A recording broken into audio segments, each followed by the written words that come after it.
There are stories that connect us to ourselves and to each other. These stories reveal who we are and show us the many vivid colors of our truth. Welcome to Soul Wanderings, where we raise spiritual awareness and foster connections through these shared stories and personal experiences. Now, exclusively on KGRA Digital Broadcasting, your hosts, AJ and Natalie.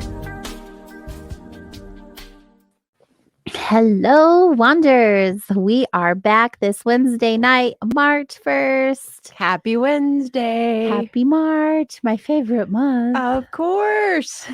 Celebrating you this month. It's my birthday month. Yay. All month long. I love birthdays. If y'all haven't figured that out by now. It's like, Every year I'm like, birthday. Okay. Anyway. Hi. hi. Soul Wanderings Wednesday night. We're so happy to be here. We're hanging out on KGRADB.com, your number one paranormal and alternative talk network. And if you guys are new here, welcome. I hope you're hanging out on KGRADB in the live stream area, in the chat area, so you can hang out with other wanderers. If you're not, head over there. It's a good place to hang out. Also, you guys, we are not on YouTube tonight. We are moving over to rumble.com. So go over to rumble.com. Go and find KGRA Digital Broadcasting. Make sure you follow, support your favorite station, and then you'll see our live stream right there. There's also a chat area. We can hang out. I'm over there waiting for you. So come on over and chat. I'm not sure how it works yet, but I'll figure it out as we go. It's a new experience. But we're there and on KGRA, and I'll make sure I hop over there too, because me and Natalie were catching up before the show. I'm not all logged into everything. So yeah, we're getting over this thing we've had the last couple of weeks. So my brain is still like not on all cylinders, and we're getting there, and it's good. But I feel so much better than last week. Yeah. It's like, how did we make it I through don't last week? I know. don't even remember. It's just little one thing at a time, moment to moment. It was a thing, but we don't even need to talk about it. We already did all that last week, and no one needs to hear about it anymore. Right. But we did hang out with a really cool guest last week. Oh my goodness. Dr. Simeon Hine. And the Yes. week before. He actually joined us 2 weeks in a row. I have to say, I adore that man.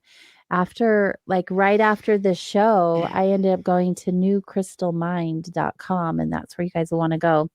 And he already sent the books I ordered. I ordered all 4 of his books. And I don't have all 4 in my hand, but I have 3 in my hand because the other one's on back order, his brand new one already. Oh, that's awesome. If But they're all signed. They were all very affordable. If you guys were interested in crop circles and Bigfoot, and actually UFOs and UAPs, because we've got the Black Swan ghosts, go and support this man and all of his knowledge and beautiful brain stuff in the form of books. newcrystalmind.com. What was your favorite thing about hanging out with him? It's really fascinating to kind of gain a little bit maybe bigger understanding of the crop circles and just revisit that. I mean, it's been years since I'd really consumed anything crop circle wise, but I thought it was fascinating. And I loved the picture that he showed that had the helix form, the pollen, like that when he showed us that in that one crop circle, the pollen had spun up and was in the shape of like DNA helix. Yeah, that was really neat. And then just that concept,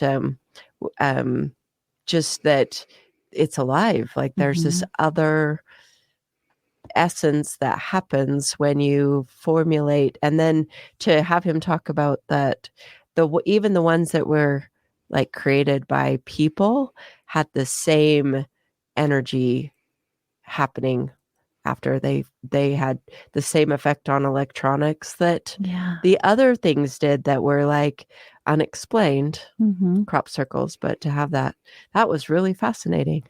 I didn't know much about cropsicles. I also didn't know a whole lot about Bigfoot. Like I've seen No. things because I follow a lot of people. We've had people kind of talk about him in the years past.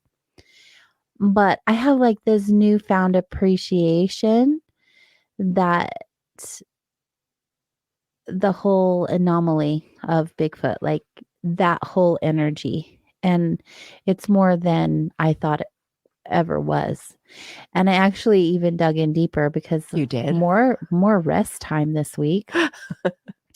I went down the Bigfoot trail. Oh, wow. I started just like one video after another on YouTube and even just like on the search engine, just like looking at all of these videos and all of these beliefs and that documentary that he told us about. Of course, I just Spaced it. something beauty. Oh, I can't find the platform which it played, but I watched the preview to it and it looks so good. Like I cannot wait to get my hands on it, my eyes on it, my brain on it. Mm. So I've got this new appreciation for this topic that I've just kind of heard about, thought, oh, wow, what if, Right. But I really felt like this little soft spot developing over. Bigfoot. Yes. I didn't, It is so crazy. and they like sweets. There was like, and there was like, oh, I was considering when he said, they can maybe get a little upset if you stop bringing gifts or things. And it's like, well, they can't just walk into the grocery store and buy this stuff themselves. Right. And they're not making it. Right. Yeah, it's actually really cool. So I learned so much from him. Oh, he was very fun to listen to and chat with. He did have a unique perspective, and I like his excitement. Yes. So I really thought that was contagious. And he would be a fun teacher. Like if I were to take another remote viewing class, which I want to, he would be fun. You'd be like, oh, that would be fun. He better take us up on the coffee idea. I think that would be great. It would be really fun to Yes, please. When in town, come visit us. Yes. So we have some really great guests. If you guys did not listen to the last 2 weeks, we highly recommend you do. Check them out. Yeah, you can listen to the past live streams on kgratv.com in the members only area. And you can also listen to the audio on soulwanderings.com or your favorite listening platform. Right. Like Spreaker and all those places.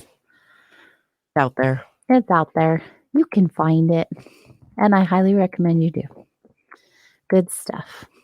That's right. So yeah, we're hanging out on rumble.com. It's a new platform where we can just really talk about anything and everything and not be censored. The station thought it was a good move, and I would have to say I agree. A lot of people that I enjoy have moved over or are on Rumble. If you follow current events that are going on in the world, and it's still just, I guess I've read lots of news stories about the censorship and the shutting down, and it still blows my mind that the things that just can't be talked about, they get shut down. Yeah, isn't it? It's like, this is, it's still somewhat confusing, even though it's happening. It's kind of this weird thing to say, wow, that really does happen. Yeah. Yeah. I mean, really, why? It's so frustrating for so many of us when, on this platform, from what I understand and what I did a little looking around. So good. Like the people really want to talk about real life things. Right. Like real life things. Real life things. Not the Kool-Aid things. And that makes me happy. That makes me really happy. So we'll have to hang out at the places where we can talk about the non-Kool-Aid things. Yeah, it is, right? This is where the people are asking the questions and really wanting the answers. And so find us. If you guys are just hanging out listening now, go over there, rumble.com, and support the station, KGRA Digital Broadcasting. You want to make sure you follow along. I want to see those numbers go up in the follow section. Follow, follow, follow. Support your favorite station. Yes. I'm really happy that we're here. So thank you, KGRA, for always looking out for us, having our backs. Giving us a space so we can do this and talk to lovely guests and each other. Yes. We like it. We like it. We're here for it. We are definitely here for it. So there are a lot of things going on in the world, and I don't, it's interesting because did you see the Woody Harrelson thing?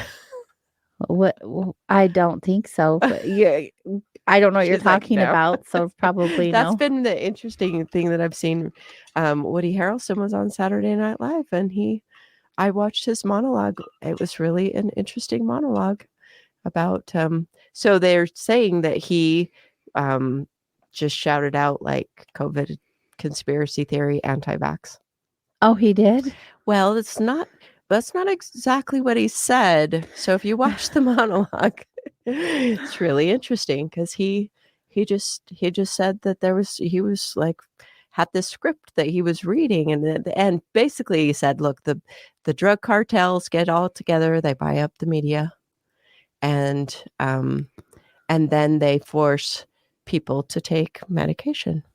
So that's like these drug cartels did that. And that's essentially what he said. That was the whole anti-vax thing. Mm-hmm. So it was fascinating to have watched it and then to see what like headlines were saying about how he was like on conspiracy theorist. But he's like, no, really, I don't know why we're being forced to have to take vaccinations or masking or.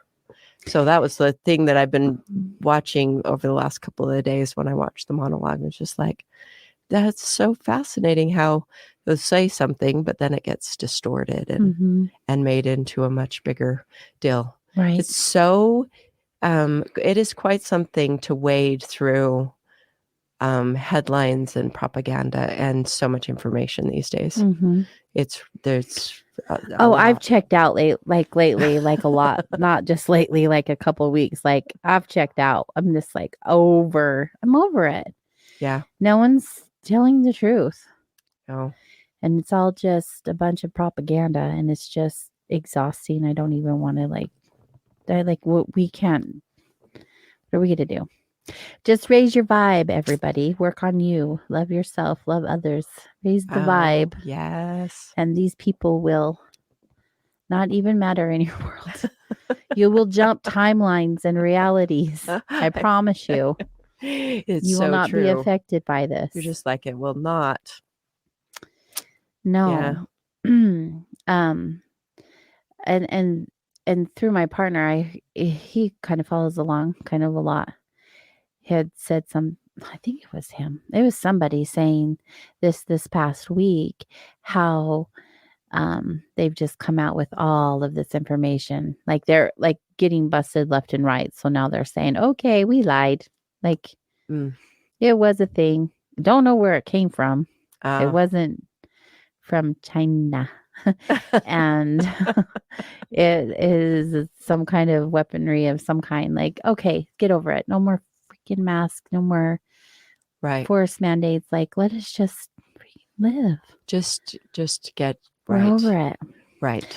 I can't even believe we're talking about this on Soul Wanderings. Next. She's like, oh, I'm over I'm that. over it. It was just an interesting thing. That was like the Woody Harrelson thing. Right. I mean, it is. It is. The people who were coming out and talking about it, keep on keeping on. That's really awesome. It's interesting when actors. We have to stand up for it. We have to. We have to stand up for ourselves. Yep. Well, then back to just the human experience. Yes, and that's what it is about. That's why we are here. We are here to have the human experience, to high vibe. I was watching this video. Guess where at? YouTube, of course. Gotta stop talking about YouTube. But it was on NDEs because, that's my jam. Yeah. And I was listening to this guy who had an NDE, but he also interviews people who had NDEs.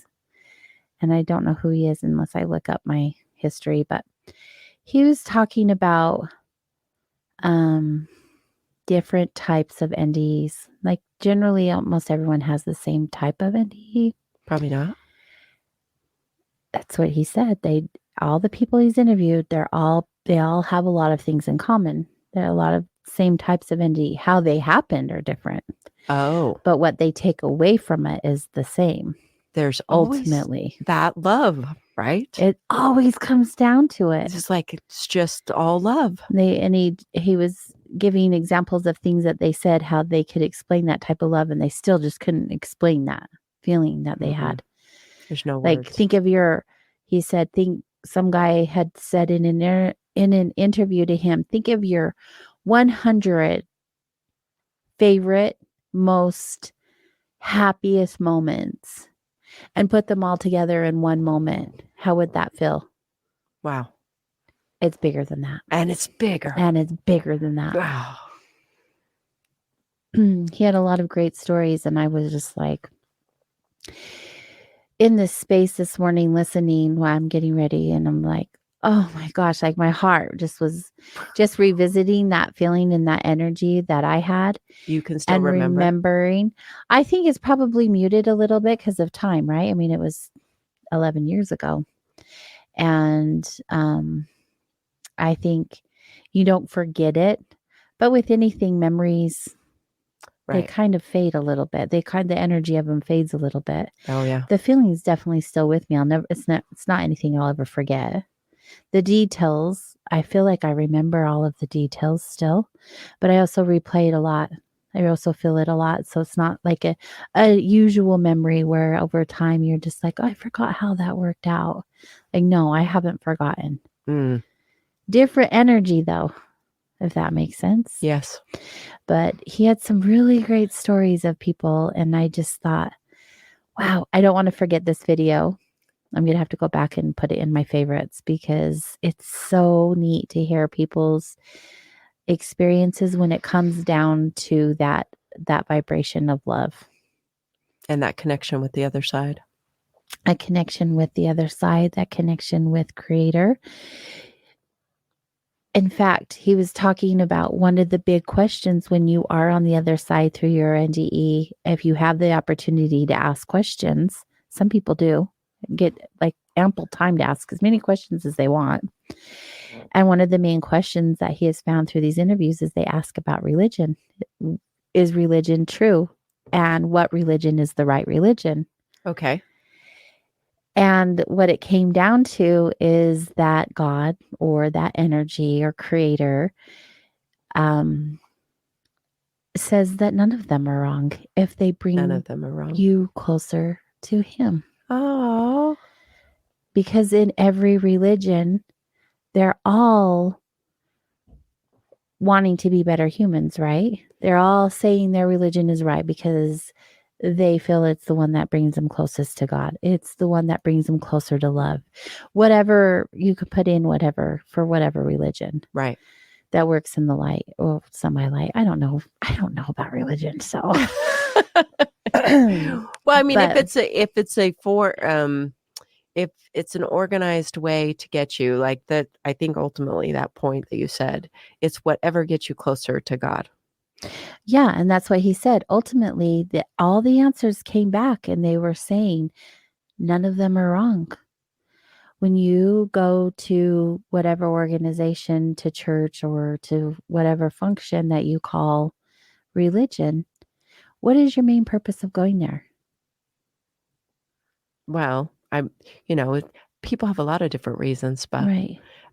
Sometimes it seems to be like they want to get closer to God, or sometimes it's to do the right thing, right? Or everybody else. But they're all something that's better. Right. Right. They want to something get better. That's better than who they are today, or find out a different version of themselves. Sure. Or to heal whatever, right? It's all to up their vibration one way or another. Right. And that's why they were saying, like, no religion is wrong, is all religions bring you closer to me if you're doing the work. Right. If you're putting in that energy, that love. Right. And there was another thing they said about religion, how it's evolved. So where yeah. back in, I mean, even just years ago, I remember having conversations with people that were living in fear because they were going to be judged and punished for what they had done by God. Right. But that's not what happens at all. No. And religion has evolved even in leaning away from that belief system that it is a punishment or whatever that looks like by God. Right. I love it. And so it's all about coming into that vibration of love in all religion. It's not about punishment. No. It's about being good to yourself, and it's about being good to others, and it's about making the best choice, like from a heart space. And that's what religion is leaning, it's evolving towards, no matter what belief system. They're all just wanting to get closer to this energy, this God energy, this creator energy, Let's do it. and find the love and the vibration. Oh. I think it's so powerful. It is so powerful. It's so, so I I grew up in a religious concept, but that's been so long ago, and it's just been more spirituality since then. Mhm. And that the understanding that the separation, like there's no separation. When you Mhm. really, there's separation until you realize that there is no separation and that's all one, or this light and the contrast and all of these concepts that go into it. Mhm. But as you just allow it to be that love and the connection and really contemplate no separation, we all bleed Mhm. red. It's that kind of, we're all human. But do we bleed red? Well, I haven't cut myself lately, so. Actually, our blood is blue. Oh, right. And then it hits the oxygen, And it and then turns it's red. red. So it's like all these interesting things that happen.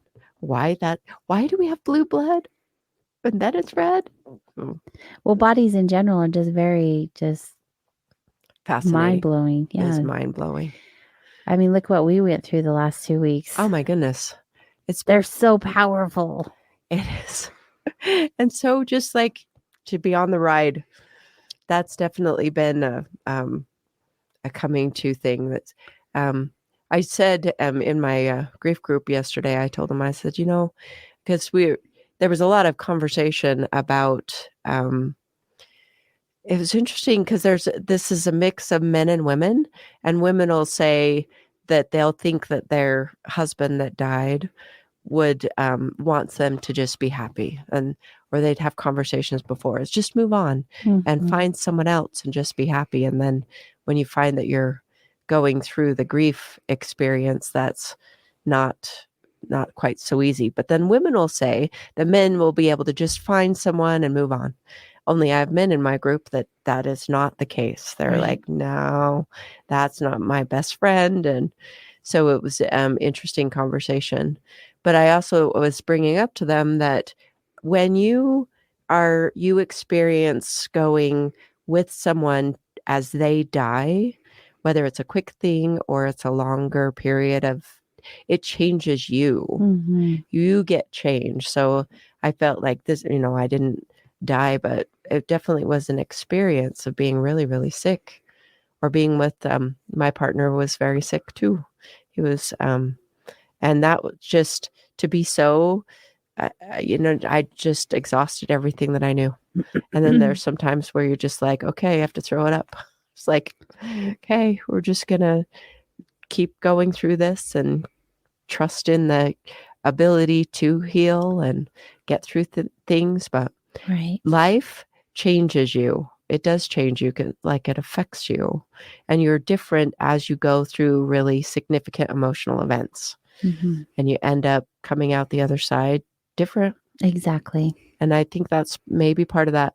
It's an evolution itself, evolving and having experience. Mhm. Absolutely. Mm. Absolutely. And it's also beautiful. Like, what a gift it is to be alive. Like, Right? have this human experience on repeat.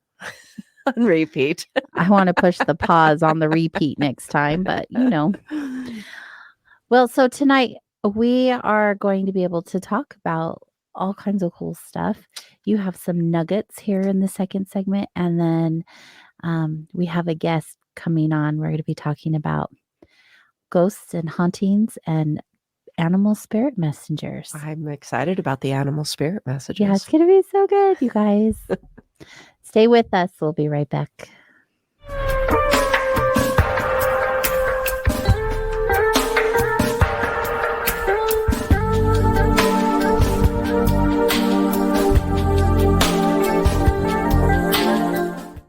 Hey members, the new KGRA DB app is now available on iOS and Android devices. Gain on-demand access to any KGRA DB programming. Download any show directly to your mobile device to listen or watch on the go.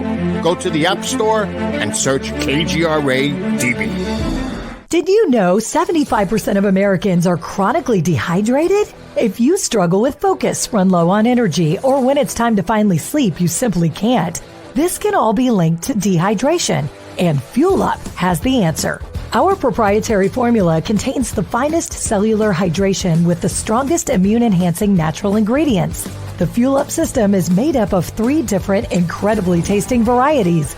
Wake kickstarts your day with a jolt of caffeine. Play boosts focus while hydrating your cells.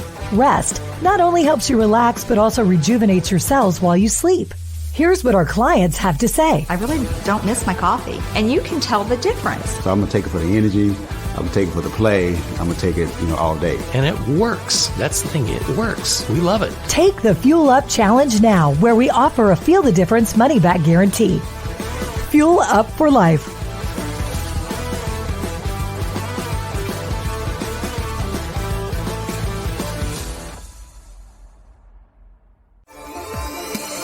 You're listening to the KGRA Digital Broadcasting Network. We provide unparalleled coverage of trending news in the world of ufology, cryptozoology, and paranormal phenomenon. Whether you're watching our video live stream or listening to one of our audio programs, you are getting the best from world-renowned researchers and hosts, guiding you through topics the mainstream won't touch. Miss one of your favorite programs? No problem. Head over to the members area at kgradb.com for access to our massive library of award-winning content. Make contact, stay connected, only at kgradb.com.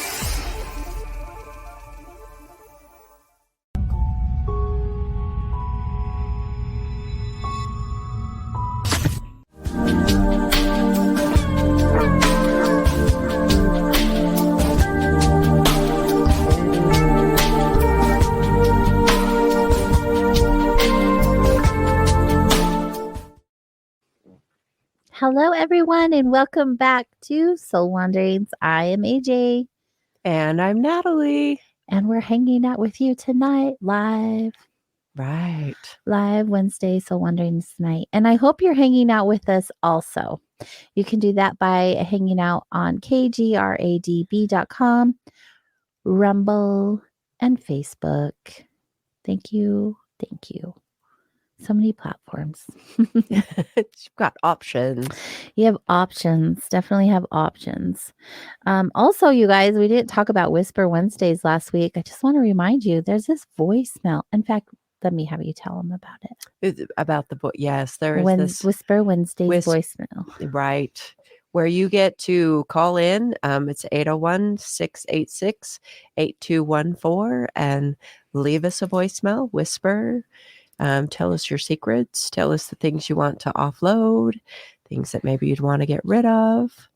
We're just looking forward to hearing more people and calling in and leave us a voicemail. It's about connection.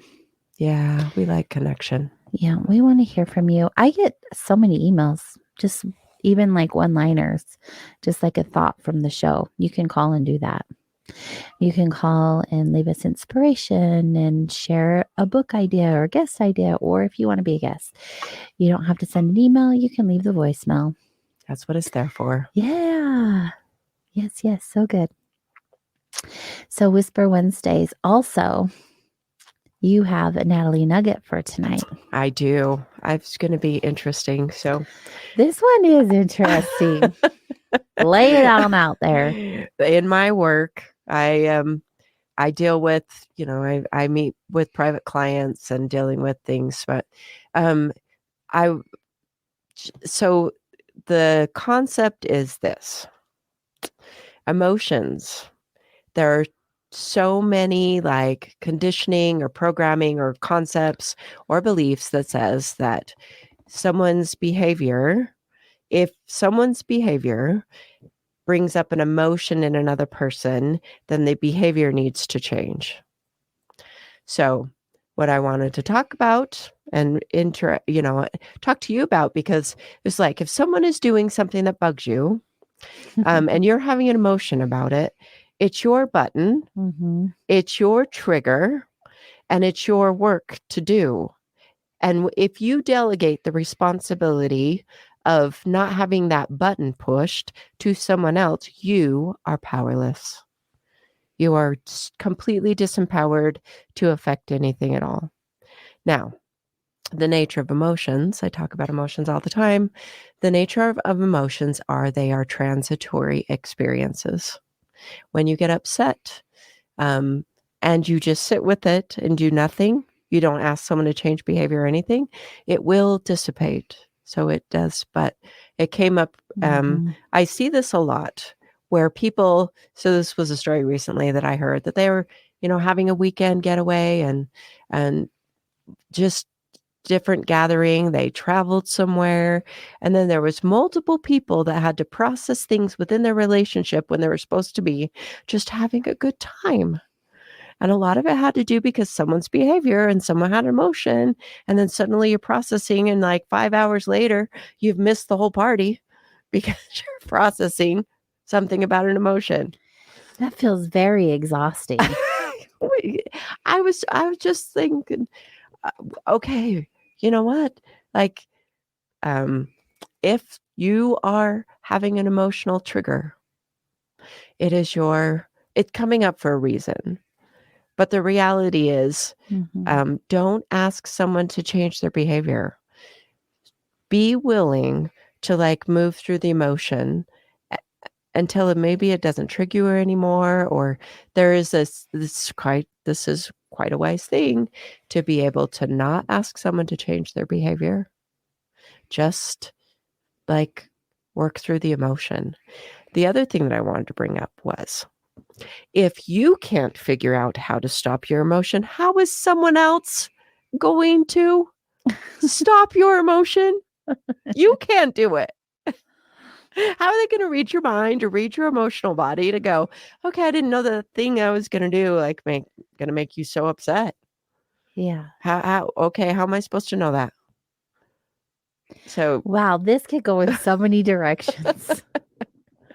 One, why is anyone asking anyone else to change? Because it's something Their we do. It's common. It's like a lot of times it's even in our psychological, our women's magazines. Be like, you need to sit down and you need to have the conversation. You need to tell the way that they did something, talk to them about it. And then there's like even sit down and talk to them about how they hurt your feelings. Yeah. Is that what you're talking about? Oh, like that. Yes. You hurt my feelings. You hurt my feelings. And you're like, okay.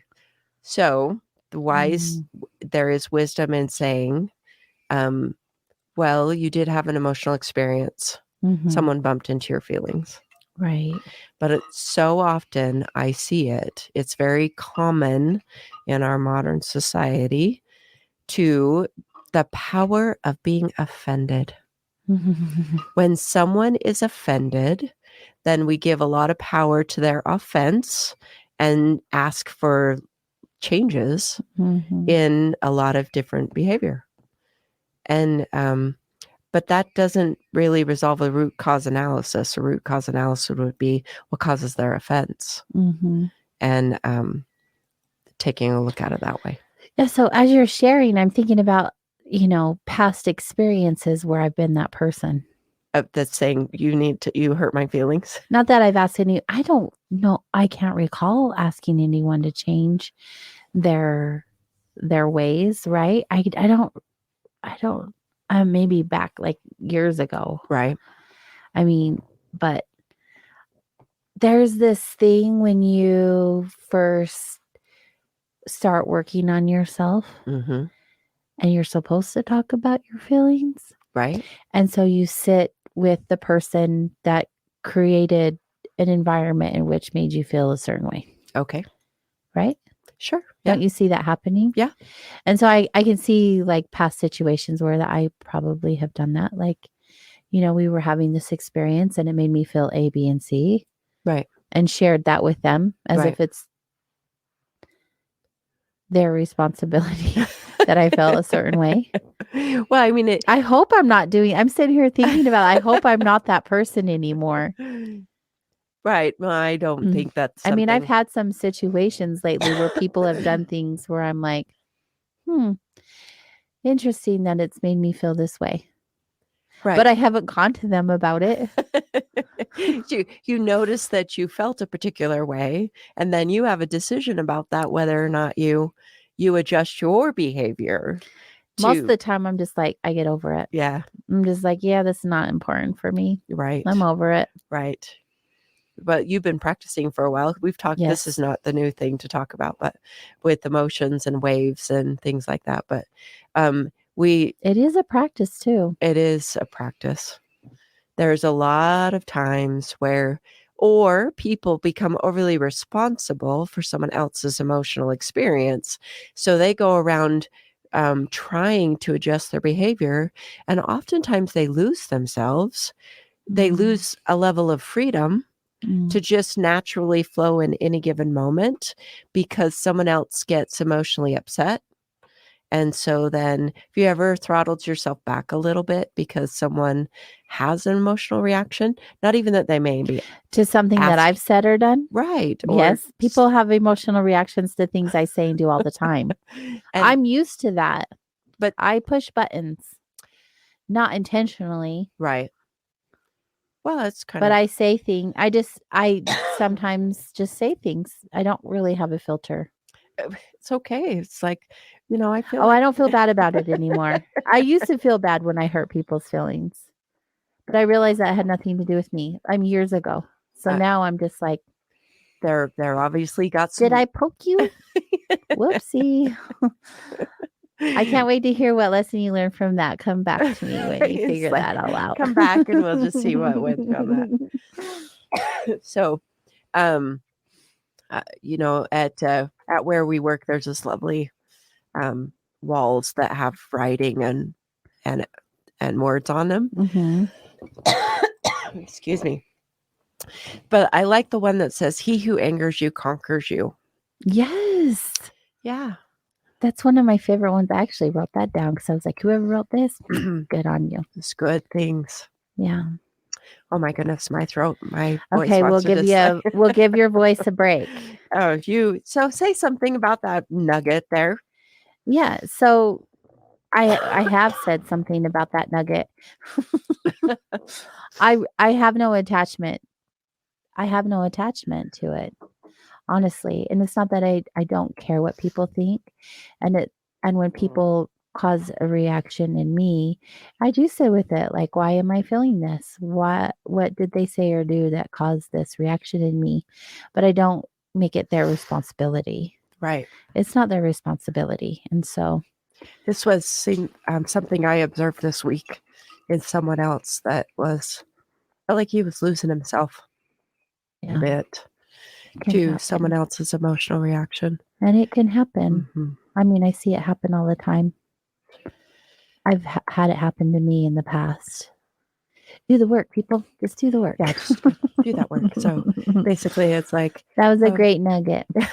Right. Pay attention to that. Don't be overly responsible for someone else's emotion. Yeah. Well, thank you. That You're was welcome. A good one. You take a breather. Take a breather. Yeah. Tonight we have a really cool guest, and he's actually waiting to join us. So we're going to bring him on here a little bit early. I love it when our guests say, "Yeah, I want to share more." Oh, that's exciting. Yeah. So, in fact, I was going to talk about what he does, but we should just let him talk about what he We does. could just bring him Well, let's on. bring him on. So, first of all, he's already here. Hi, Rob. Good evening. Here he is. Our producer is on it. Welcome. So let me do a little introduction, and then, of course, we'll absolutely have you share all about you. So you're an author, paranormal investigator, and medium with Inspired Ghost Tracking of Maryland. Mhm. Since you were a child, you received messages from ghosts and spirits who crossed over. And as a scientist, you also provided some specific explanations about how energy is the baseline for the afterlife and the medium that entities use to communicate, which we love talking about all of this stuff on here. So we're excited to have you, and welcome to Soul Wanderings. Well, thank you very much for having me. I really appreciate it. Looking forward to speaking to you both. Wonderful. So you've written a lot of books. I see all of your covers right there. First of all, that's a lot of work. It's a lot of experience. I'm old. Oh, I doubt that. Not old enough, but a lot of experience, definitely. While we are visiting with Rob, I just want to make sure you all know that he has a website where you can go and peruse all of his works, and it looks like you can join a reader list by going to robgutro.com. That's ROBGUTRO. So, Rob, what are you up to? Tell us a little bit about yourself. Oh, gosh. Well, thanks for reading the bio. In short, I am a medium, but I like to specialize in reading pets because pets are all about love. And people have a lot of hangups, as I realized when I did readings for people. But I do a lot of interactions with private investigations for earthbound ghosts. So I balance out the pets and the people with the earthbound ghosts and the pets who have crossed over. So what exactly is an earthbound ghost? So in my very first book, I came up with the idea that we needed to differentiate between a ghost and a spirit, because the words have been used interchangeably throughout the paranormal field. And they're similar, they're different. So a ghost is what I call someone who is earthbound in a fixed location of their choosing. So after they die, they either choose to stay in a place that they're familiar with, like a home that they grew up in or they lived, or where they died, like a hospital or a battlefield or something like that. A spirit is one that's crossed over into the light and that has achieved peace. And you can call that heaven or Valhalla or whatever you want to call the other side. But the difference is that a ghost can only communicate with people in that fixed location they chose to stay for their afterlife. And a spirit can contact people anywhere in the world at any time. So there's the difference. Wow. I haven't heard it explained that way before. That's very interesting. Glad I asked. Well, it bothered me. I've read a lot of paranormal books, and it bothered me that people would refer to both the same way when the abilities of ghosts were limited to where they chose to stay. So, when I think of a spirit, I think of like my grandparents or my parents who have shown up in different places. For instance, I was on a trip. I took a Viking cruise down the Danube River about 5 years ago, and it was great. And I sensed my mother was there. Now, we were in Germany. We got off the boat. We were in Germany. My mother is Italian. She passed 10 years ago, and her name is Norma. So we got off the boat, we got on a bus, and we were driving to our destination, which was Passau, Germany. And we drove, and I told my partner, I said, my mother and father are on this trip with me. I've felt them since the beginning. And we drove by a supermarket. I think it was a supermarket with a huge sign with my mother's name on it. It was named Norma. And now Norma is a very unusual name. I mean, you don't see it nowadays very much. And so my partner saw that and he's like, oh my gosh, yeah, she's truly here. How fun. I love how we get those little confirmations and messages from our loved ones who have crossed all of the time. Especially if we're paying attention, we see them more, obviously. But it's so neat how they choose to show up that way to say, yes, I am still here. I figure if they go through all that effort, that it's good to notice what they did to show up. So I feel like it's easier to receive messages from like humans that have crossed over.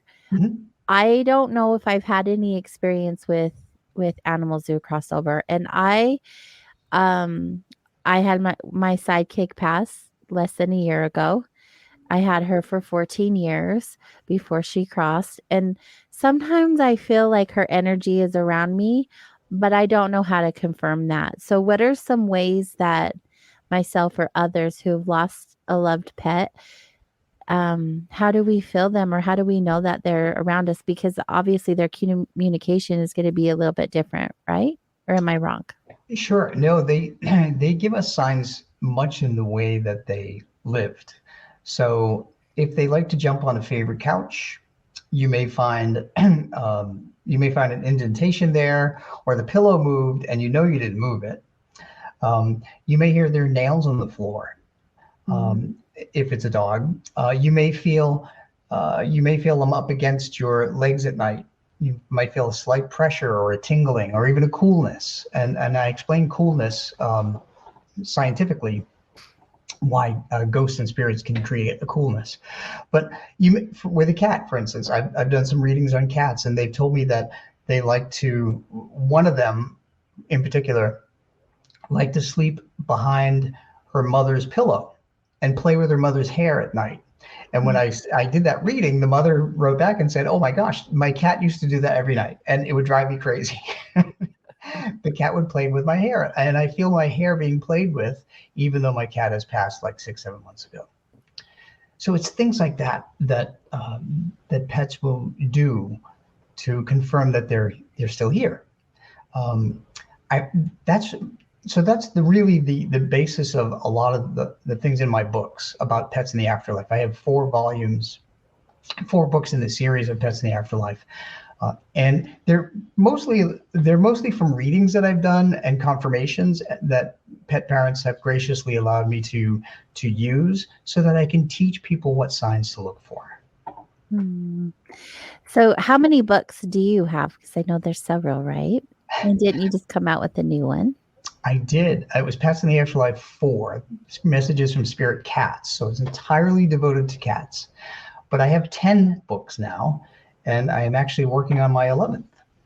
Oh my goodness. That's a lot of books. That's a lot of writing. I've been at it a while. Oh no, that's so good though, because I think majority of people love these types of stories, right? We're all seeking the validation that there's more after this, and that our loved ones are with us regardless if they're physically here or in the spirit world. And so like hearing stories like you're sharing just gives them hope and proof and validation and peace even. So that's good work, Rob. Well, thank you.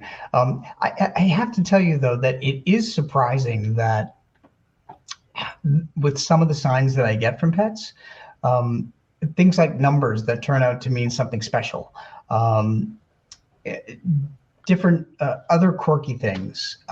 In my Pets in the Afterlife 3 book about messages from spirit dogs, there's one chapter where I was on a podcast, and the podcast show host asked me if I would do a reading for his best friend who lost his dog named Charlie. And I said, sure. So he said, we'll do it off the air, and we'll record. You send my friend an email, because I do everything by email. I have to look at a picture of the pet and get the pet's name and then any questions the pet parent has. So in this particular case, the pet parent, his name is Dan, he didn't have any questions. He just said, tell me what you get. And I said, okay. So I connected to his dog named Charlie. One of the things his dog told me was that she had a problem with falling in the water. And he confirmed, and he wrote me back and he said, that was one thing. And he said that he has a boat. And one of the things that happened just before she passed is that she stumbled and she fell in the water. So she remembered that. Mm-hmm. But the thing that really made him a believer of Charlie communicating with me is that Charlie told me that one of her favorite toys was what she called an unsqueaky duck. So Dan said, I have to think about that. He wrote me back and he said, I have to think about that. I have no idea what that could be. And so the podcast host called me a week later and he said, you have totally blown Dana out of the water, because I'm going to email you right now this picture and I want you to look at it. And there in the picture was a stuffed dog toy duck that was on Dan's dashboard in his vehicle, that he's had on the dashboard since before his dog passed. And he said he didn't think it had a squeaker in it, but he went to feel it and there was a squeaker that didn't squeak anymore. That was Charlie's unsqueaky duck. Oh my goodness. So that proved to him that Charlie is on the ride with him and knows that her unsqueaky duck is in his vehicle. Mm.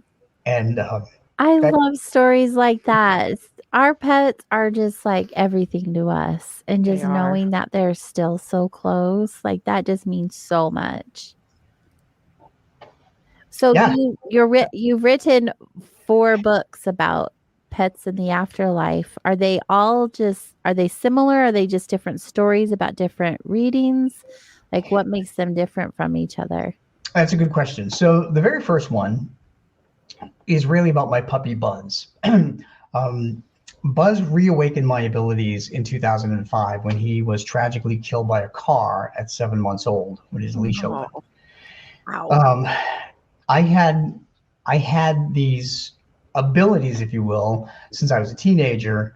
And then when my grandfather scared the life out of me at 13, and my mother told me that she also had the abilities.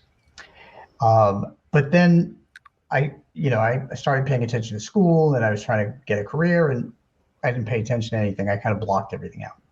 Buzz reopened the abilities. So Buzz's story is in the first book.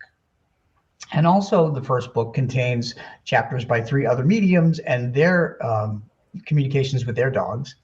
Plus the first book is really where I explain the science, because I'm a scientist in my day job. I'm a meteorologist, and I have to have facts and science-based facts to back up things. So I explain how dogs learn. I use dogs as a baseline, but how dogs learn on many different levels and how they use that knowledge to share signs from the afterlife.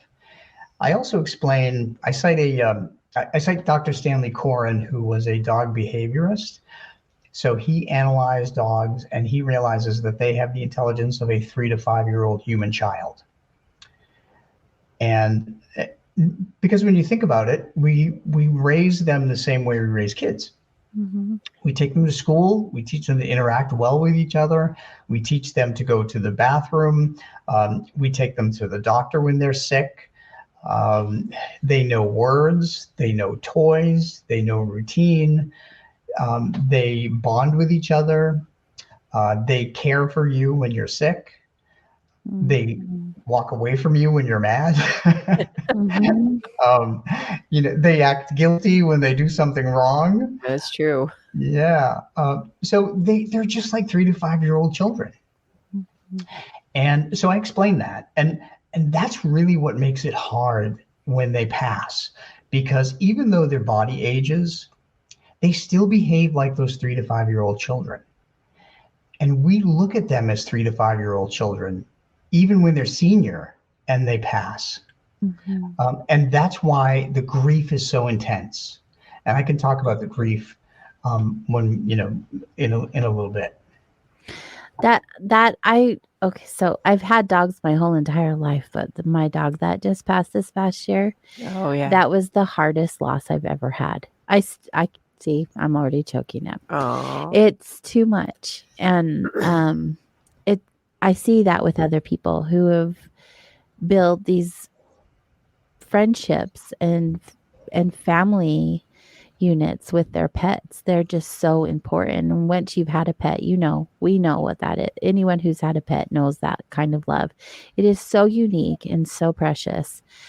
And so grateful for our little pets. I know. The grief is so big because the love is so big. So big. We'll talk more about that here after our break. The second hour is commercial free and we're just getting started. So I hope you all stay close. We'll be right back.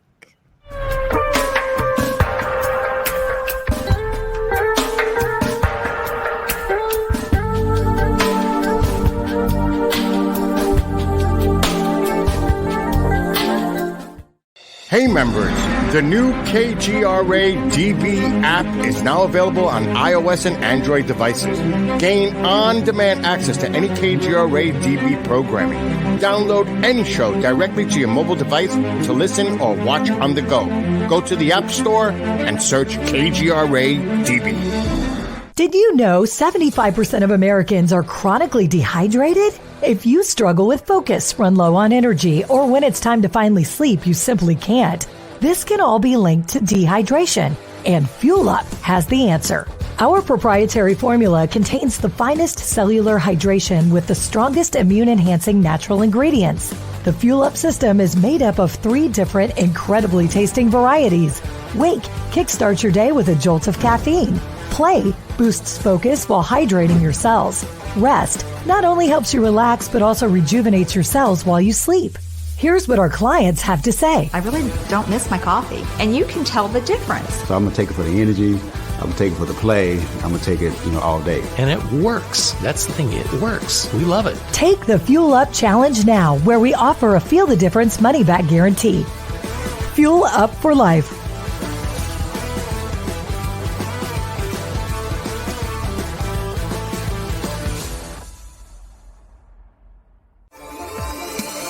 You're listening to the KGRA Digital Broadcasting Network.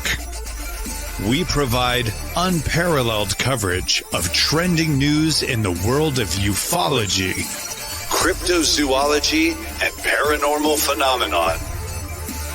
Whether you're watching our video live stream or listening to one of our audio programs, you are getting the best from world-renowned researchers and hosts, guiding you through topics the mainstream won't touch.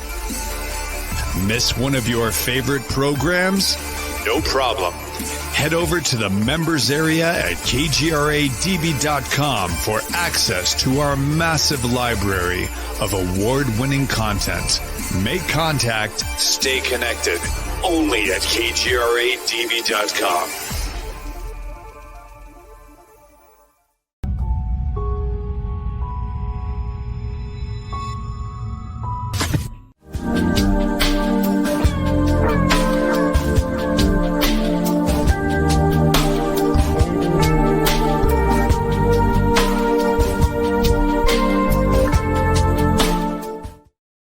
Hi, everyone. Welcome back to Soul Wanderings. I am AJ, and this is Natalie, your host of the show. That's right. And tonight we are hanging out with Rob Gutro. He is an author of, how many books did you say, Rob? 11? Working on 11. 10. Working on 11. A lot of books. But he has a lot of experience communicating as a medium with our loved ones who have crossed humans and pets alike. And we're excited that you're here with us tonight. Thank you for joining. Well, it's good to be here. Thank you for having me. We have obviously a lot in common, especially with the pets. We love them. Oh, right. I've had pets too. And I was just like, oh, I've changed from dogs to cats now, and a bird. I have a bird too. So do you communicate? What? Yeah, I said you love them all. There's nothing wrong with that. No. So do you communicate with the pets that are alive, or you just mostly communicate with those that have passed? I only communicate with those who have passed. So I'm a pet medium. The people who communicate with pets that are alive would be an animal communicator. Oh, okay. That makes sense. I've had one, I guess she called herself a pet psychic or something. She would say that she wouldn't be able to tell whether they were living or had passed. Her skill set. She says, I don't know whether they're alive or everyone not. is different. Yeah. Yeah. It's fascinating how different skills come through. It is. So I found everybody has different levels of a gift. People also ask me if I'm psychic, and the answer is no. I'm not a psychic medium. My definition of a psychic is different from that of a medium. To me, a psychic can read the energies of the past, the present, and the future, and tell you what you've done, what you're maybe doing now, like who you're maybe going to meet or something like that, what job to take. I can't do that. I only talk to people and pets who passed. And that's what a medium would be. Yes. Makes sense. So before the break, you were actually going to share with us about grief with our pets. Sure. So one of the things after I wrote my first and second Pets in the Afterlife books, which, by the way, as I mentioned, also includes the science behind it. Whenever I've given talks, I've encountered people who are very, very deep in grief. Mm-hmm.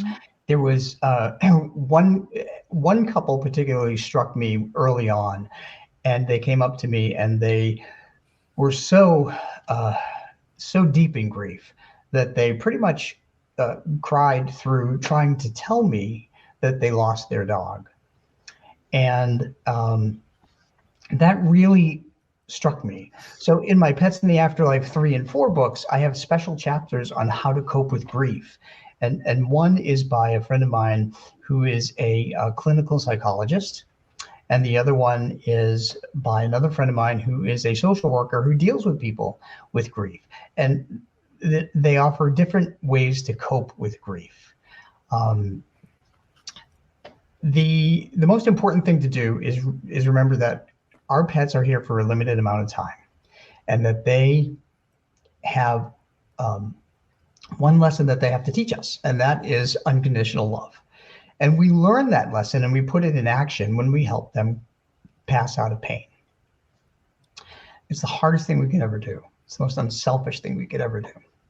But it's important to know that that's something they also appreciate. And I hear that a lot from the other side. But to honor them, to honor their memory, is a way to help cope with grief. Put things up on social media, for instance, and have people react and offer their sympathy. Share pictures of your dog or cat when they were in the prime of their life, so you remember them as they are, because that's how they want you to remember them. Put up a memorial, donate to an animal rescue, adopt another in memory of them, and know that that other pet that you adopt is not going to replace them. Your pet in spirit knows it's not a replacement.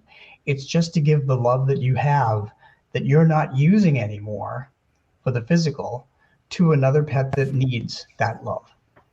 I love that you brought that up. In fact, we had someone come into my shop today with puppies.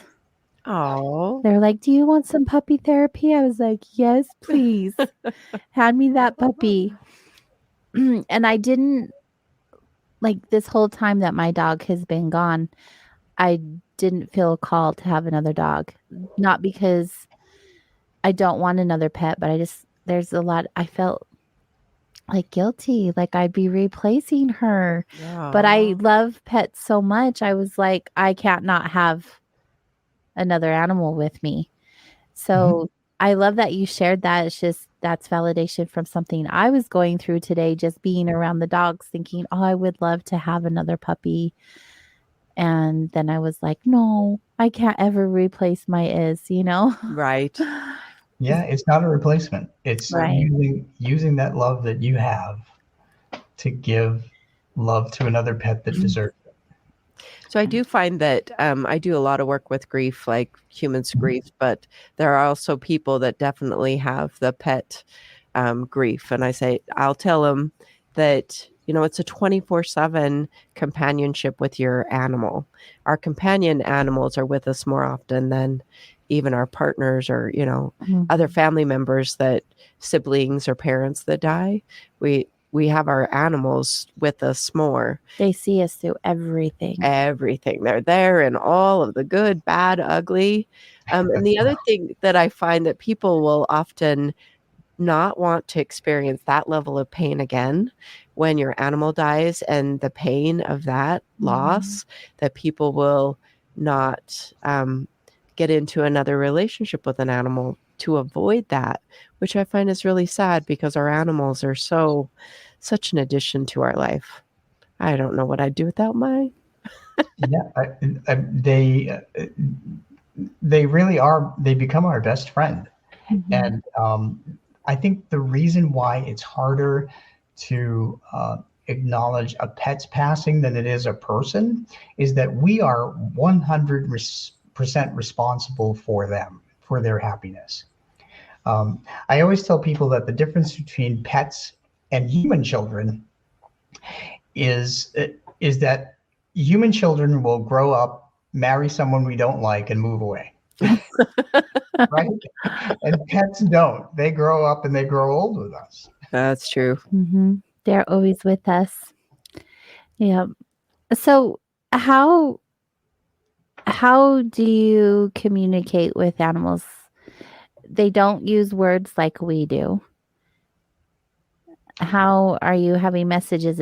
Is it a telepathy thing? Is it just the same as you would with a human being, or is it different?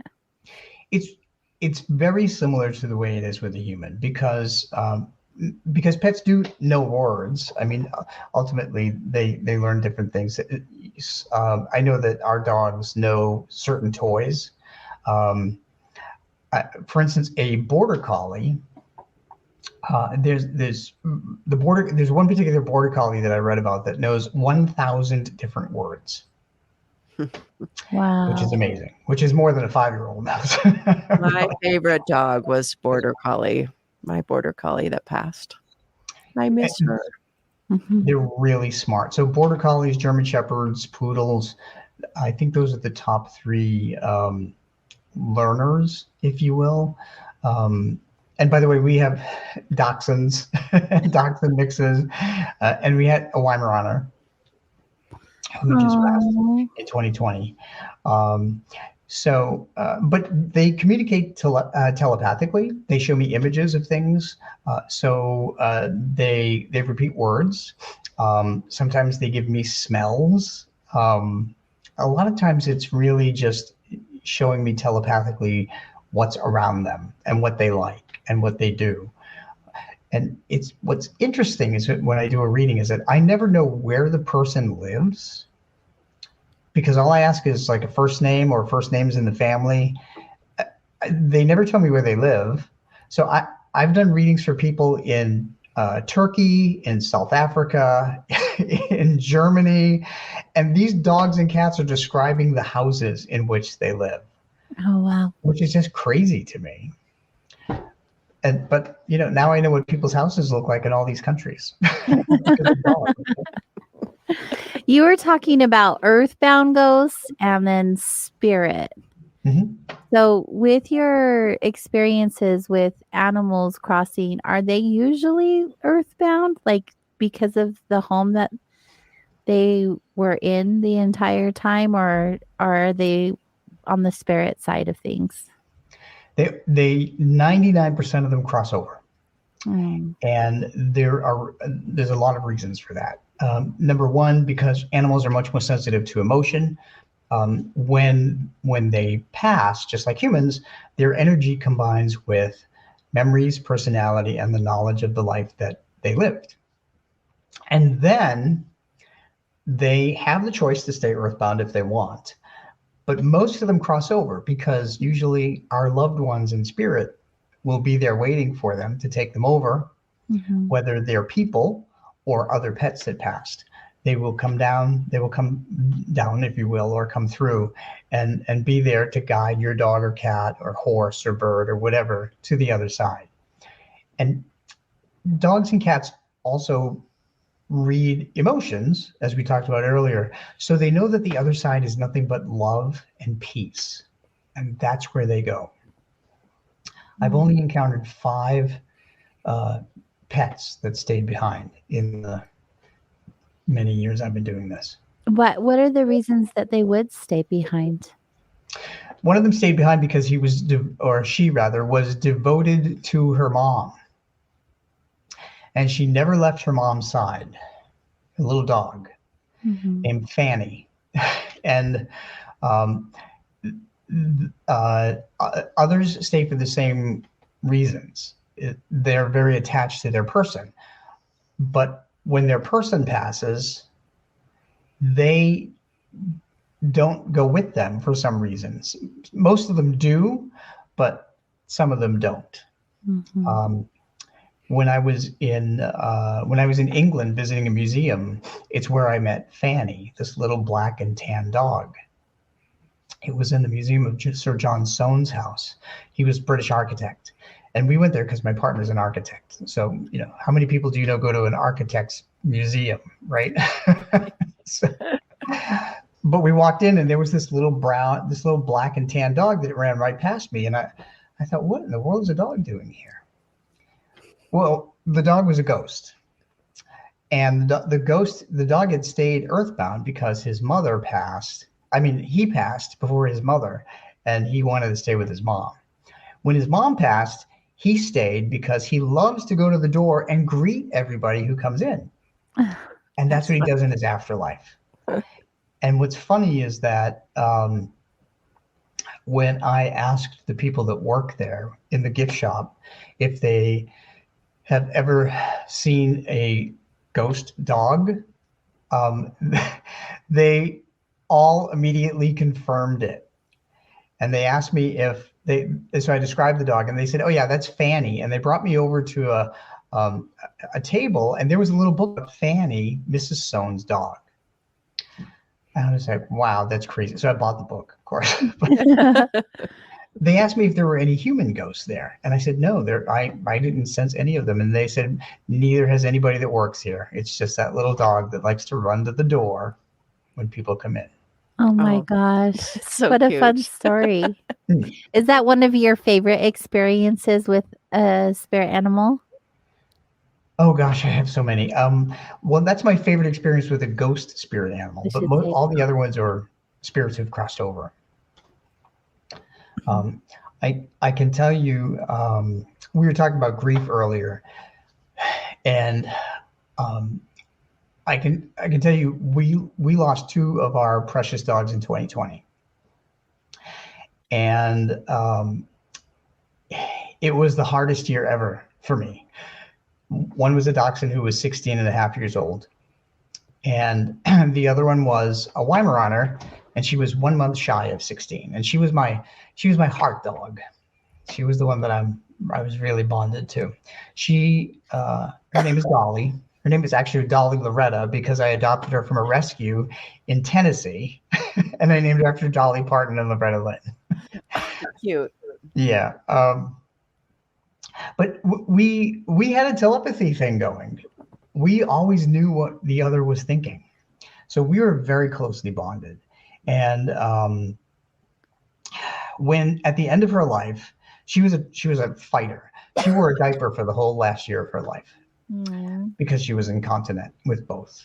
But she, even up to in the last week of her life, she was walking around the neighborhood and still doing agility in the house, because I do agility with our dogs in the house, and but a disc in her spine slipped one night, and we knew that the next day she just had to cross over because she couldn't move.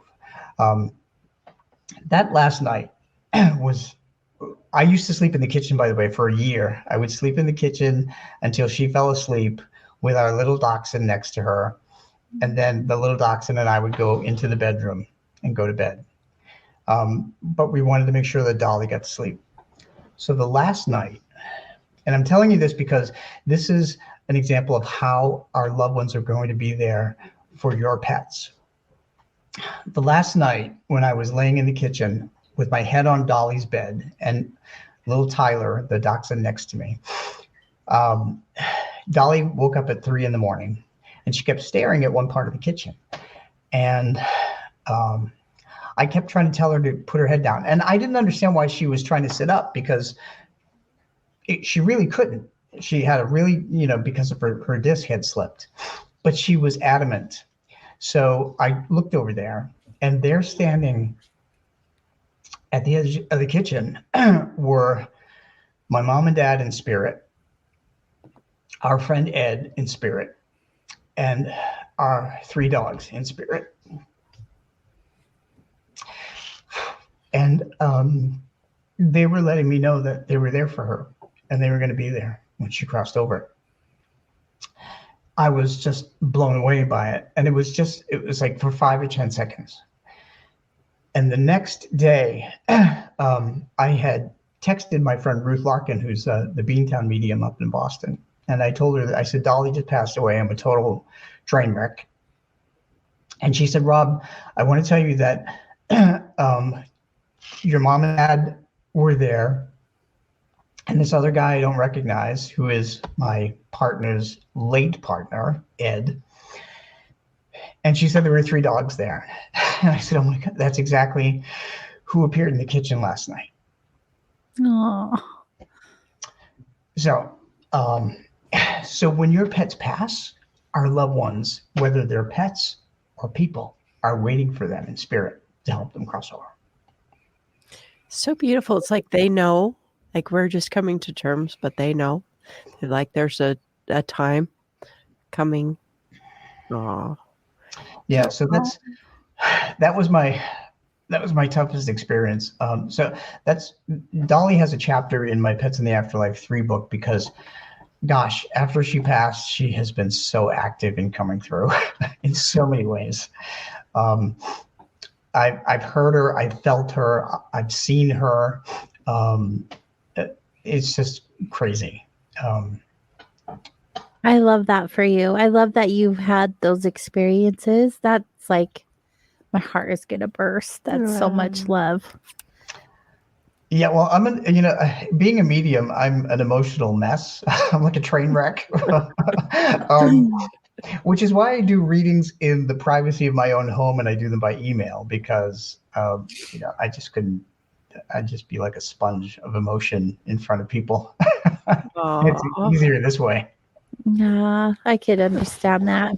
Through emails. So I feel I want to share a story with you. It's interesting. I don't know. I trust my intuition, but I had this cat that was an outside cat. And we would call him the dirty white cat. But he was just outside with one of my other feral cats, and then I fed him and took care of him, and then he started letting himself in the house. And over weeks and months, he just got closer and closer, and eventually he was crawling up on my lap. But he was not well. And so when he finally got to where like he'd crawl up on my lap and then I could handle him, then I took him to the vet, and he had the FIV for feline. It's like feline HIV. And so then that I was there at the vet, and then I just knew that I had to put him down, because it's not contagious by air, but if he were to be in a fight. So anyway, I felt like this cat had come to me specifically to help him cross. Like he just got closer and closer, and it was just the most profound experience to have been that. So to switch over, my household now has cats, and then to have this one cat like pick me to then help him. So it was, and I was so sad. I sobbed and cried, but he felt like he was really at peace. I mean, it is such a nice experience to be able to have them be euthanized, but in that way, because it's easy. But I think this cat like picked me, says, okay, you're going to help me because I don't feel good and I'm done. So I think I think that cat got some guidance from some of your other pets in spirit that led that cat to you. That's going to make me cry. So because that's usually what happens is that our pets in spirit will lead us to another pet or lead a pet to us, knowing that you will be the right person to offer the love and care that they deserve. So I truly believe that is what happened. Oh, that feels like my dogs be like, oh, my mama can help. That's lovely. I like that. It's wonderful. I can talk about humans and not get all choked up. Talking about pets is like different ball game. Oh yeah. Yeah, I had I had a much harder time when my dogs passed than when my mom passed. And my mom and I were very, very close, and because I wasn't responsible for my mom.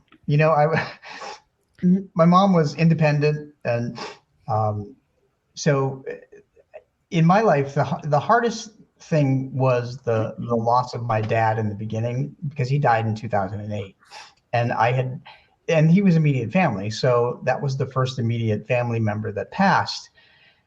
And my dad wound up helping me prove to my mother and my two brothers, who don't have this gift, that my dad was at his own wake and his own funeral. And that was a tremendous comfort to everybody. And my mother was totally blown away by it, as was I. But when and I'll just finish the story there. My dad did it with a handkerchief, because in the 53 years my parents were married, my mother would never touch his handkerchief. She said they were gross and they're disgusting, and she said she would make him wash them in the washing machine alone without our clothes in there. She said, I don't want your snot on our clothes. So she would never touch a handkerchief. So during the funeral, my partner and I were standing next to my mom, and of course my mom had Kleenex, and it was falling apart. She was crying, and the Kleenex just kept crumbling. And I watched my dad, who was standing up at the altar of the church, walk around, and he came and he stood in front of me, and he said to me, Rob, tell mom to use my handkerchief. And a handkerchief was the last thing I would have even thought of. And I just looked up and I said, what? And my mother said, what? And I'm like, I'm not talking to you. And and my dad said it again. And I said, okay. So I turned to my mom and I said, Mom, Dad's here and he wants you to use his handkerchief. And I will never forget my mother's look. Her mouth opened, her eyes just bugged out. And she reached into her purse, and for the first time in 53 years, she had my dad's handkerchief. Oh. And she, of course, my brothers were kind of freaked out by the whole thing too. And my mother said, how did you know?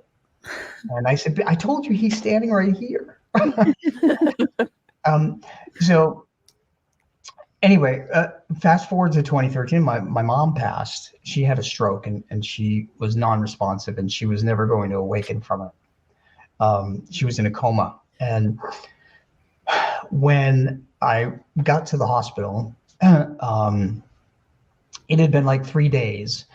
The doctor had called me the first day because I live 400 miles away from my mother. And the doctor said, look, your mother is non-responsive. She's basically going to be in a vegetative state. We don't think that she's going to live more than 5 days. He said, I know you live a distance and you have dogs, your brother told us, so just come up here in a couple of days. So we got everything together, drove up there in like two days or 3 days. And she was still in the same state. And my brothers had been there 24/7 by the bedside, and they, and nothing ever changed. But when I got up there, my dad in spirit walked into the room, and I knew that it was my mother's time, because in his arms, he was carrying her favorite dog, a poodle named Gigi, a little poodle. Mm-hmm. My mother used to say that the poodle was her favorite child, and she would say that in front of me and my brothers. So my dad said, Rob, just tell her that I'm here with Gigi and we're ready to take her home. Oh. So I did. And then my dad said, Rob, you need to tell your brothers they need to leave the room. They need to go home tonight because that's the only way she'll cross over. So I told my brothers. And fortunately, after me proving that my dad was at his own wake and funeral, they believe what I do. So we did. And within 5 hours, my mother had crossed over. So all she needed to hear was, I don't know if she crossed over knowing my dad was there, but she certainly crossed over knowing her dog was there. Definitely. It's my favorite child came to get me. Right. It's so amazing how that works. So true. These my mother types of stories are the best. Yeah, my mother is a hoot, by the way, and she was an Italian woman, and she had a great sense of humor. And I'll tell you another thing that will make you laugh, because we were talking about grief so much that I want to balance it out here. Thank you. I was going to change the subject if not. No worries. So, like Dolly Parton said, the best way to give people a good time is make them laugh, make them cry, scare the hell out of them, and then go home. So I'm going to make you laugh. So at my mother's wake, my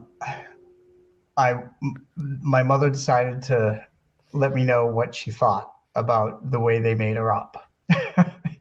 So I was standing at her open casket, and my partner was about 15 feet away from me, and he heard me say, "I can't do that. You're out of your mind." And so he walks over to me and he says, "There's nobody next to you. Are you talking to your mother?" And I said, "Yeah, she's here." And he said, "Okay, what does she want?" And I said, "She's telling me that they didn't darken her eyebrows enough, and she wants me to darken her eyebrows.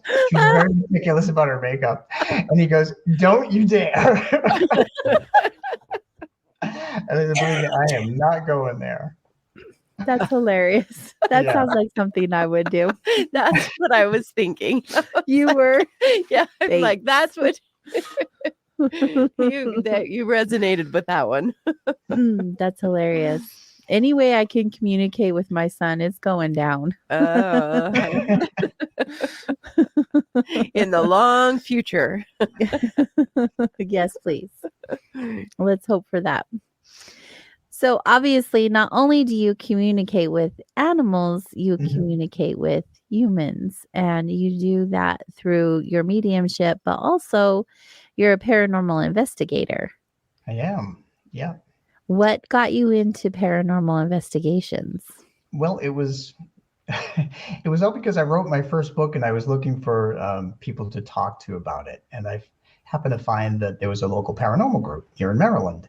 So I contacted the manager, Margaret Ehrlich, and I asked her if she would be interested in having me talk about my experiences. And she said yes.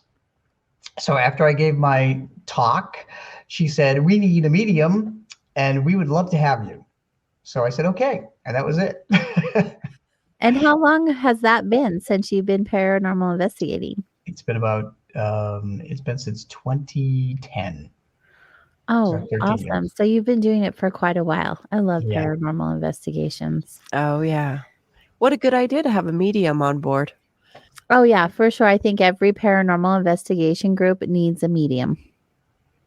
And our purpose is really it's twofold. It's number one, to try and cross ghosts over and bring them peace, and also by doing so, give the families peace, and eliminate the paranormal activity that's causing them some fear.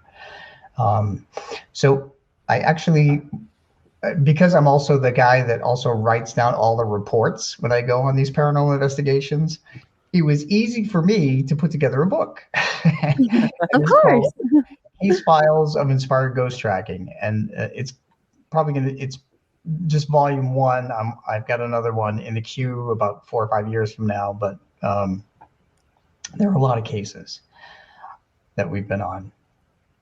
Crazy cases. I have a question about when I hear of mediums crossing spirit over. I have mixed feelings and reviews about that. How do I ask this question? That's only if they want to go, by the way. It's a blunt question. How is it yours or anyone else's responsibility to help those spirits cross over? Well, we help them if they want to cross over, if they need to achieve peace. What does that look like? So if in one case there was a woman who there was a ghost, a woman who died as a result of severe burns all over her body. She was taken to a hospital. She shared all of these images, by the way, with me and with another medium in the group. That's how we were able to figure out her identity. And she attached herself to the nurse that was tending to her before she passed. And she came home with the nurse because, the ghosts don't usually follow people home, but in this case, she did, because the nurse gave her more love and attention than her own family did growing up. And she was a very young girl. I think she was like 20. This girl was looking for a way to cross over and to find peace. And she thought the nurse could help her do that too. And the nurse couldn't, because the nurse didn't have any idea what was going on. So when we communicated with her, she said that she wanted to go home. She wanted to cross over. She wanted to be at peace. It was a tragic story. The way that it unfolded is that we both sensed that there was a woman attached to this nurse, but she showed me earrings that were melted into her ears, and she had burned black hair, and she was caught in a fire. It turned out to be an explosion in a car. And she just wanted to have peace. And so we asked her if she wanted to cross over, and she said yes. And whenever we give them the opportunity, not everybody wants to, so we don't force it. Because we all maintain our personalities when we pass. If it's like trying to sell a used car to some people, so, if they don't want to do it, nobody's going to force them to do it. Well, how do we get stuck here? Like, why wouldn't we just automatically cross over? That's a good question. And some of the ghosts that I've communicated with have told me that they feel like things like they waited too long, and they got lost. They saw the light, but they were trying to do something else. Like in the case of this woman, this young girl, she was confused, and she didn't really know that she had died in the hospital until it was too late. And we don't know how long that opportunity exists for them to cross over, but for some reason there's a time limit. I have no idea why. Hmm. Others think they can help their loved ones get through the grief, and they really can't. Not as an earthbound ghost. You have to cross over so you can have the ability to transcend anywhere in the world, at any place, any time. That's the benefit of being a spirit. Ghosts can only talk to you in that fixed location. Others I've found, most interestingly enough, when we pass, we get a life review. So we see some of the bad things we've done, some of the good things we've done. And some of the people who are very devout to their religion focus on those bad things, and then they fear crossing over. And that's fascinating because they think they're going to hell if they did something. And in my experience, there's two places you can go. You can cross over into the light, or you can opt to stay earthbound as a ghost. And to me, really being stuck as an earthbound ghost for eternity, being unable to communicate with anybody, unless you're lucky enough if a medium comes by, that's hell to me, really. It's insanity. Absolutely. So that would be the only way they could cross over is with the assistance of a medium? I think that there are other ways that they can cross over. Like, for instance, those ghosts who opt to, that may die in a hospital. If they get stuck in a hospital, if somebody else passes and the light opens for them, they can go in with them. They can go to funeral homes. Any place where somebody has recently passed and the light opens, they can go. Okay. Well, how do you open up the gate for them to go? How is it that you open that? Yeah, it's crazy. I had to kind of learn how to do it with others. It takes quite a number of living human people to combine their emotional energies.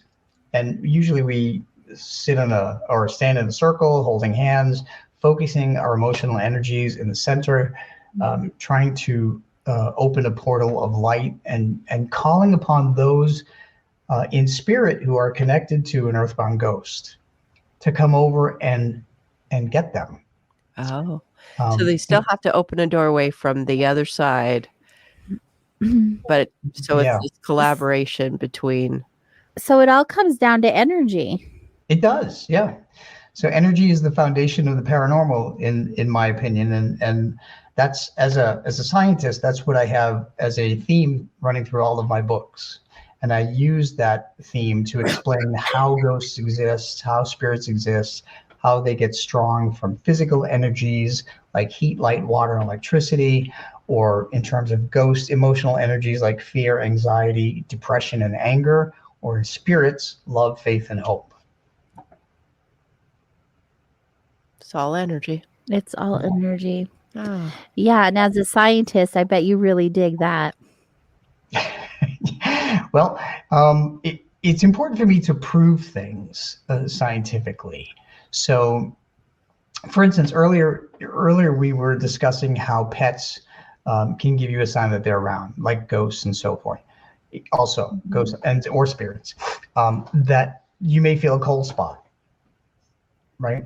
So I have come up with a scientific explanation of why a cold spot occurs in the presence of a ghost or a spirit.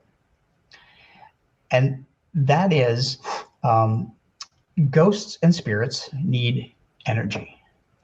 In order to get that energy, they can actually take the energy of motion of air molecules. They can absorb that energy. And when they do that, they slow the motion of air molecules down. And when you have fast moving molecules of air, you have warm air. When you have slower moving molecules of air, like in the Arctic, you have colder air. And that's why you get a cold spot, because the ghost or spirit is absorbing that energy of motion. That's crazy. Well, it makes sense. It's that really cool. Probably didn't hurt that you're a meteorologist and right. kind of correlate that sort of atmospheric change to temperature. Yeah, and weather certainly affects paranormal activity, because when you think about it, heat, light, water, and electricity are physical energies that they use to get strong enough to communicate. And the old movies that used to show thunderstorms, lightning outside, and then haunted houses, they were really onto something, because a bolt of lightning is hotter than the surface of the sun. It's 10,000 degrees Fahrenheit. That's a lot of energy right there in the vicinity that an earthbound ghost can draw on. So they tap the lightning energy. They do, yeah. So it's interesting. There's a woman in my grief group whose father, so she is in her parents' house. And so her parents both passed. And her father will consistently change the channel back to the channel that he likes to watch. Really? Yeah. She just comes back and it's back on basketball. And it's just changing the channel. I love that. My dad, after my dad passed, he used to play with the light in the hallway that went down from my mother and father's bedroom. And every time my mother would walk down the hallway, the light would flash. and I used to call my mother after my dad passed, I talked to my mother every single day. And sometimes I knew where she was because she would be cursing my father's name, saying, "Cut it out." But she had that light checked out by 3 different electricians. She paid 3 electricians to check that light out, and they found absolutely nothing wrong with the circuit. Right. And I told her, I said, you know, you've wasted a lot of money, Mom. I told you it's just Dad. Right. I find it interesting that people want to like have that stopped instead of just receiving the message. They want an explanation. Right. Or why it's not real. So yeah. So I have a question for you as far as like the spirits. Do spirits miss their loved ones?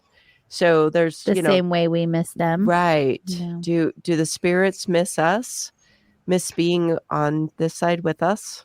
Yeah, they seem to miss being in the physical with us because it's different. I mean, they can see us and hear us because our thoughts are energy. We can measure thoughts as little electrical impulses. And certainly our voice is sound, and sound is an energy. So they can hear us and see us whenever, but they do miss the personal interaction. Like the hugs. The hugs, yeah. You know, you'd be surprised how many medium-sized and big dogs come through to me and say they miss the neck hugs. Oh, let's not talk about pets anymore. I'm sorry. Just like, oh, it's feeling those feels. Oh, so that true is though. So sweet. Mm-hmm. My dog used to love to like lay behind your neck. So her head would be here and she'd wrap her body around and her feet would be here. We would just lay back like neck pillow. And she loved it. That's a neck hug, that's for sure. That's a different kind of neck hug. So have you ever felt that since your dog passed? No, but you know, I did have this very strange experience. It was strange for me because I haven't felt her since she's left. But 2 nights ago, I was laying on my bed. It was in the middle of the night, and I always wake up like between 3 or 4, and I'm just laying there, just thinking, trying not to think too much so I can go back to sleep. And I have another dog who sleeps in my bed with me, and she sleeps down by my feet. But she was asleep because I could feel like her next to me. But on top of the covers, it felt like I had like movement. The little footsteps. And I was like laying there and I'm like, is Izzy walking on me right now? Like I really thought that maybe it was her. So I just laid still and I just felt like I could feel the blankets like moving, like pushing, like I could feel it on the top of my skin. Wow. From the weight of what would feel like her. That's the first time I've ever had anything, and I swear it was her. She must have known that we were going to be having this conversation coming up. There was no windows open. There was my fan always goes, but it wasn't that. It was like pressure. Like I could feel the pressure, and just all around. Like she used to like do this in the bed and walk in a circle at the same time and then land. And it felt like that. Yeah. It felt like that. That's awesome. And that's pretty common, really, especially with cats. Cats are more apt to do that. Well, they like to walk on the end of the bed. She's a lap dog. So what's the difference? Kind of like cats and dogs are definitely different, but what are some things that come up different as far as cats in spirit versus dogs in spirit? Well, it's really the way that they live in the physical, the way that they behave differently. So cats certainly are much more independent than dogs because dogs require us to take them out and so forth, and cats can live more on their own. So cats tend to be a little more quiet in spirit, and when they're also a little more silent. So I have to do a little more prodding to get them to communicate with me about things. Just like normal. Yeah. But for the most part, they convey a lot of the same things. It's usually about their likes and their dislikes and their favorite places and maybe favorite memories. Certainly with dogs, because we take them out in the environment and we walk them and so forth, and you can you put them in the car and you can go for a drive. You don't often do that with cats as much. Right. I have heard from a lot of cats that really hate the cat carrier, and they always know it's a bad sign when you're going into the cat carrier to go to the vet. True. Yeah. So I think that's probably a big difference between dogs and cats. Yeah. When Dogs you're are always doing happy your to go in the car, and cats are like, it's not going to be good. So true. That's so funny. I don't know about cats. I still just don't know about cats. Yeah, they are. Yeah. I'm team dog all the way. Well, I will tell you something that's kind of funny and quirky. That sometimes I do a reading for a dog or a cat, and they will tell me, depending on their personality, and usually the kind of the strong personality, that they're okay with adopting another one, but they want the adoptee to be the opposite sex because they want to be like the only male in the house ever or the only female in the house. And they may want a pet parent to not adopt a younger cat or a younger dog. They want to adopt an older dog or an older cat. So it's kind of funny. I've had a couple that will tell me, I do not want I think his name was Poopy. That was his name, a little dog named Poopy. He's in my First Pets in the Afterlife book, I think. And he was very adamant that his brother, the other dog in the house, does not get his squeaky bone. He wanted his dad and mom to take his favorite squeaky bone and put it up next to his picture and keep it away from his brother because that was his bone and only his bone.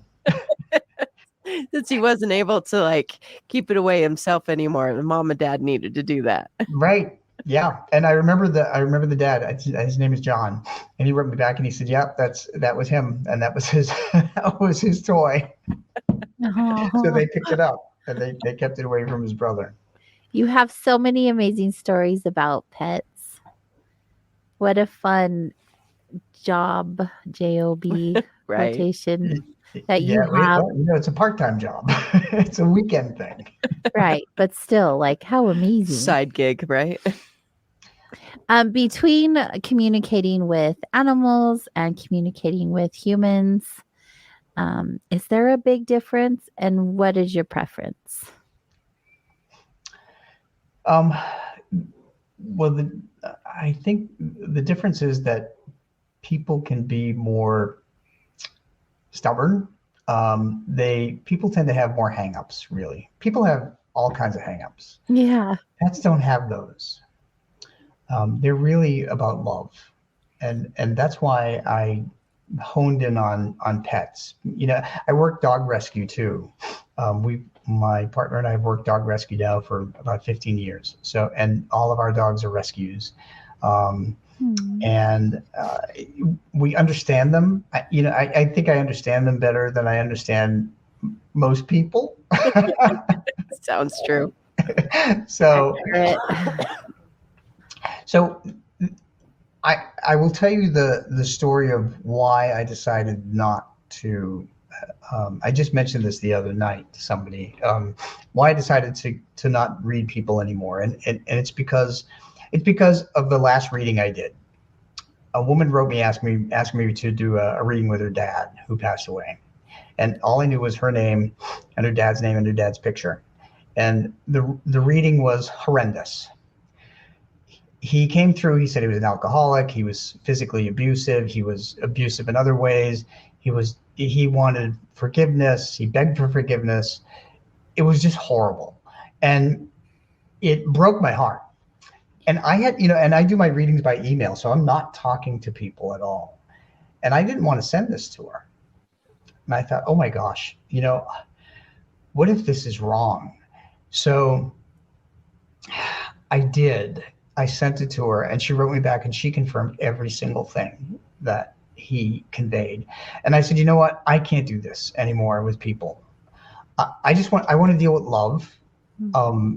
And there are mediums who are much more learned that can deal with people readings. I just want to deal with pets. Yeah. I could see why that would be a thing. Humans just are messy. So messy. That's a great quote right there. I'm going to quote you on that. She says it often. I mean, Yes. she works with humans in their messiness. That's what she does during the day. So thank you for doing that. You're welcome. It takes an army, all kinds of people. Yeah. The way you show up, the way you show up. I That's show right. up sometimes. Oh, you're amazing what you do. We all have a role to play. We all have a role to play, and it's such a beautiful thing. And people like you who decide to do what they're passionate about and what they love and share it with the world, it really does make a huge difference. It truly matters. And the work you're doing is important, Rob.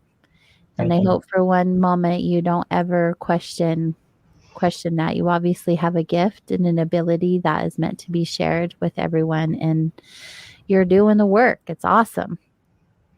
Well, thank you. I've had a couple of bad days, but it all works out in the end. I did one reading for a woman's cat, and it turned out, and she didn't understand anything that I gave her, but it turned out it all applied to the cat that I was doing in the next reading. Oh. So the cat in the next reading could not wait. Oh, it was coming through before. Behind, yeah. And I felt embarrassed for the first one, and she was very kind. She said, "I totally get that." So sometimes that happens. Yeah, I mean, of course, the lines of communication can get mixed up. It's like that with any interaction that you could have. For those of you who are interested in picking up one or all of Rob's books or getting a pet spirit reading for yourself, for your pet, you can go over to Rob's website. And how can they do that, Rob? They can go to robgutro.com, or if you can't spell my last name, just type in petspirits.com. My name is kind of messed up. But I do have to tell you that I'm now booking a year out for pet spirit readings because I only do them on weekends. So it requires a lot of patience on your behalf. Yeah, absolutely. But the books will teach everybody how pets communicate from the other side. And they can also learn what it's like to go on a paranormal investigation. We didn't talk about on my Medium's Vacation series either. There's 2 books there about when I travel. And people have used them as travel guides, which is kind of cool because I made a lot of ghosts when I travel. We didn't get a lot of time to talk about that. We got hung up on the pets. That's okay. We'll have you back another time. It's important to talk about the pets. Well, thank you. I would love it. I would love it. Yeah, we have a lot more to cover, I think. That'd be great. Well, we'll definitely have you back then if you would love it. We really enjoy conversations like this and hearing about all of the things that we can't see or feel ourselves necessarily. It'd be fun Not to just hear us, but like other people. Right. Some vacation stories where you go on vacation and Yeah, visit absolutely. the ghost. So yes, check out the websites. Make sure you go and follow and support Rob on social media. He's all over the place. You can connect to all of that by going over to his website, Rob Gutro, GUTRO.com. Thanks again for being here with us tonight, Rob. Thank you both. I really appreciate it. It's been wonderful. Thank you. And to all of you, our Wanderers, we appreciate all of the activity in the chat rooms and visiting our website. And don't forget, leave your voicemail on Whisper Wednesday's voicemail. You can connect to that by following the number on the screen. And until next week, be good to yourself and be good to each other. We'll see you next time. Have a great one.